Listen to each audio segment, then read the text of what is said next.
قبرستان میں داخل ہو تو یہ دعا پڑھے، السلام علیکم یا اہل القبور یغفر اللہ لنا ولکم انتم سلفنا ونحن بالاسر۔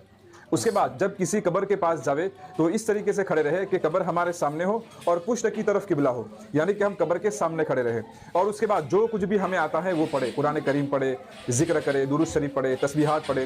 اور وہ کھڑے ہو کر بھی پڑھ سکتے ہیں اور بیٹھ کر بھی پڑھ سکتے ہیں، لیکن بہتر یہ ہے کہ کھڑے ہو کر پڑھے، کیونکہ ہمارے نبی پاک صلی اللہ علیہ وسلم کھڑے ہو کر ہی پڑھا کرتے تھے۔ ایصال ثواب کے لیے ایک خاص عمل یہ بھی آیا ہے کہ قبر کے سرحانے کھڑے ہو کر کے سورہ بقرہ کی شروع کی آیتیں پڑھے، اور اس کے بعد پیروں کی طرف آ کر کے سورہ بقرہ کی آخری آیتیں پڑھے۔ اس کے بعد ہم دعا بھی مانگ سکتے ہیں، ہاتھ اٹھا کر بھی دعا مانگ سکتے ہیں، ہاتھ اٹھائے بغیر بھی دعا مانگ سکتے ہیں، لیکن اگر ہاتھ اٹھا کر دعا مانگنی ہے تو اس طریقے سے نہ مانگے کہ ہمارے سامنے قبر ہو، یعنی کہ ایسا نہ لگے کہ ہم قبر والے سے مانگ رہے ہیں۔ تو ہاتھ اٹھا کر جب دعا کرے تو اس طریقے سے کرے کہ قبلے کی طرف ہمارا رخ ہو اور سامنے کوئی قبر نہ ہو۔ پھر اس کے بعد ہم نے جو کچھ پڑھا ہے وہ اپنے مرحوم رشتہ داروں کو بھیج دے، قبر والوں کو بھیج دے، اور بہتر یہ ہے کہ تمام مسلمانوں کو ایصال ثواب کرے۔